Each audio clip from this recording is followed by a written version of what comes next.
So Ravin Prabhu asked, how do one know, Guruji, what is suitable for one? Dhyana, Sankhya, Karma Yoga. So in fact, I also got that question when we are reading today, that some perceive the super soul within themselves through meditation, others through the cultivation of knowledge, and still others through working without creative desires. So it seems like there are three paths. Like we can either follow meditation, or we can follow the cultivation of knowledge, or we can work without creative desires. And by following any one of these three paths, we will be able to see the super soul within ourselves. And Ravin Prabhu also asked the same, that how do I know that which one I am suitable for, like Dhyana Yoga, Sankhya Yoga, or Karma Yoga? Thank you, Guruji. See, that's what in the 12th chapter we already studied at length. When Krishna said that you always think of me, always fix your mind upon me, focus your mind and intelligence upon me. Mayeva mana adatsva, mayi buddhim nivesayega, nivasisyasi mayeva athavudvam nasam sayega. That's what is the dhyana yoga. So always focusing our mind on Krishna. Of course, 24 by 7, our mind should be fully connected with Krishna only. So then Krishna said that, so if you are not able to do that, so then at least you perform abhyasa, the practice. So that's what abhyasa yoga, practice.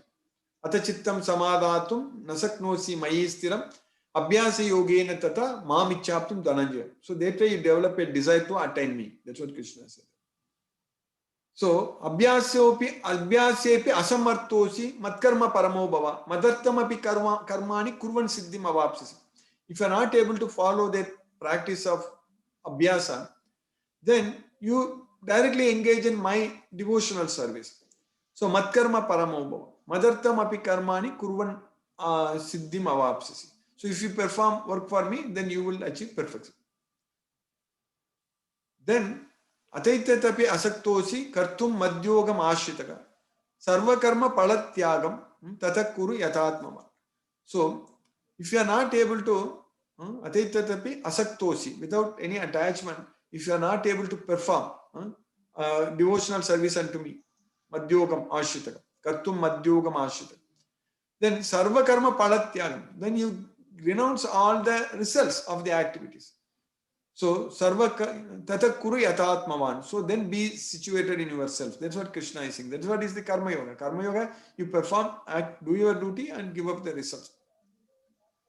So that's what Krishna taught us. Everything already we studied in the 12th chapter. So for us, whatever, wherever we are fitting in, we should do it. That's it. If you are able to do 24 by 7, sit and chant Dhyana Yoga only, remember Krishna only completely, then that is best to do. If not, then practice doing that. If you're not able to practice, then do devotional service, Bhakti Yoga to Krishna. If you're not able to do that, then do Karma Yoga. So anything if you do, we are going to go to Krishna. That's what Krishna is saying here. All these ways, one will come to me. That's what Krishna is. What happens if we do Sankhya Yoga? There is Dhyana, there is Jnana Yoga, there is the knowledge. What we are doing right now is Sankhya Yoga only. We are getting the knowledge. And once we get the knowledge, we are going to use that knowledge. When you use that knowledge, it will become Karma Yoga. When you use that knowledge, it will become Dhyana Yoga. When we studied the 6th chapter, Dhyana Yoga, so we were getting the knowledge about how to control the mind. We know that we are not the body, we are the soul. So understanding about the soul and super soul, everything, the theoretical knowledge. So like in science also, if you go study physics or chemistry or anything, there are a lot of theories. First thing you start with theory, then only you will experiment. A lot of theories are there. There are so many theories. So then the hypothesis you will make, then the theories you will derive, then you will prove it, on such things. So like that, so this theory is Sankhya, and then when you are experimenting it and testing it, that is the Karma Yoga. So that's it. So the theory alone is not going to help us. So that way, Sankhya alone is not going to help us. Once you do this Sankhya, this knowledge, theoretical knowledge, then you are going to put that into practice. So that way, for us, we just have to study this entire Bhagavad Gita. As I always say, every day say, study this Bhagavad Gita, spread this Bhagavad Gita. That's it. If we just do that, when you study this Bhagavad Gita means follow what all Krishna says in Bhagavad Gita. So whatever Krishna says, everything, all these 700 slokas, 18 chapters, whatever Krishna said, we just need to follow. That's it. So then everything will be all right. Hare Krishna Prabhu. Hare Krishna, Guruji. Hare Krishna, Prabhu. Guruji, so my understanding is like this, that I am able to do devotional service. My understanding is also that I am able to do Karma Yoga as well as Dhyana Yoga and Sankhya Yoga. But I have no idea whether I am up to the mark in any of them. So because as you rightly mentioned, I think in the 6th chapter, it is mentioned that step by step, if you can do this, then do it, otherwise you do. So it is the devotional service or the Dhyana Yoga or Karma Yoga or Sankhya Yoga. That's the, I believe, is the right sequence. If you can't do it, kind of thing. So I don't know what I can do and what I cannot do. How do I know? That's what I said, Prabhu. That's what I said at the end. Right now, what we are doing every day, what we are doing is the great thing. We are studying Bhagavad Gita every day. And then fully focus on spreading this message. That one thing, if we do, everything is done, Prabhu. That is the main thing. We have to do that. That needs effort. That needs thinking. That needs desire. So we need to desire. We need to think, and we need to put efforts to spread the message, to let this everyone to know that we are studying Bhagavad Gita and join.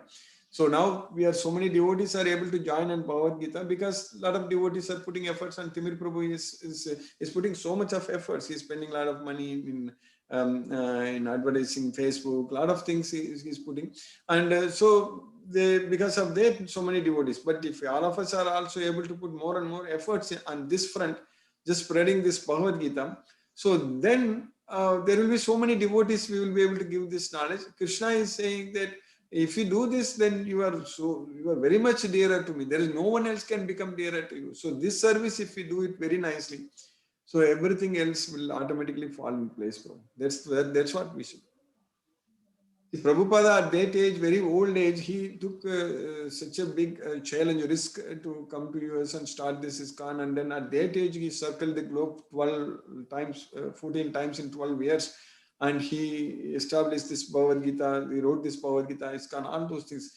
Because so there is so much necessity there, Prabhu, for us to do that. So that's what we are supposed to do. If we just do that, and all other things we will be able to do. That is the Bhakti Yoga. That is the devotional service. So that's what is called Bhakti Yoga. Yes, Prabhu. That's a direct service to Krishna. You understand that, Prabhu? Yes, Prabhu, I understood that. So my first question, coming back to on that one, that is the Chara and Achara. So I'm still not clear. My understanding is like this, that Chara is the moving living entities and Achara is non-moving living entities. Is that correct? Or is it, and where? Achara, the literal meaning of Chara means moving, Achara means non-moving. That's it. That's what. So when you talk about the living entities, then it is moving, Chara living entity or Achara living entity, like that you need to say. Or even the something which is not moving at all, even a stone or big like a mountain is Achara. It is not moving. So like that also you can say. So whatever is moving or not moving. So that's what Chara and Achara means, simply moving and non-moving. So the Chara and Achara is not referring to whether it is a living entity or so it could be a Brahma Bhuta or a Jiva Bhuta. Chara and Achara, just the literal meaning is moving, non-moving. Yes, Prabhu. It is not referring to the living entity. It's not that Chara Prakriti or Achara Prakriti or Chara Soul, Achara Soul, not like that. Yeah. No, it is not Chara Prakriti and Achara Prakriti, but I thought it is Chara living entities and but it is not. Something, Prabhu. In Bhagavad Gita, in the 10th chapter, Krishna is saying, Stavaranam Himalaya. That's what he says. So, Stavara means immovable things. I am Himalaya. Okay, I don't know in the Hindi or other language, but I studied everything in Tamil in my schooling and all. So the botany, so what you call it is Davaraviyal. So like that they say Davar. So that means it is Stavara, Davara, all are, it's entire thing. We are talking about that all the plants and trees and everything when you study. So that's what is Stavara. So it's Davara. So they are non-moving, correct? So they are non-moving living entities. But Krishna is saying that Stavaranam Himalaya.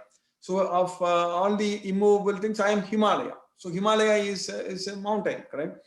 So that way, so that way, you can say achara means it is immovable. That's it. Okay, Prabhu, understood. Dhanyavad, Hare Krishna. Hare Krishna, Hare Krishna. Thank you, Guruji. Hare Krishna.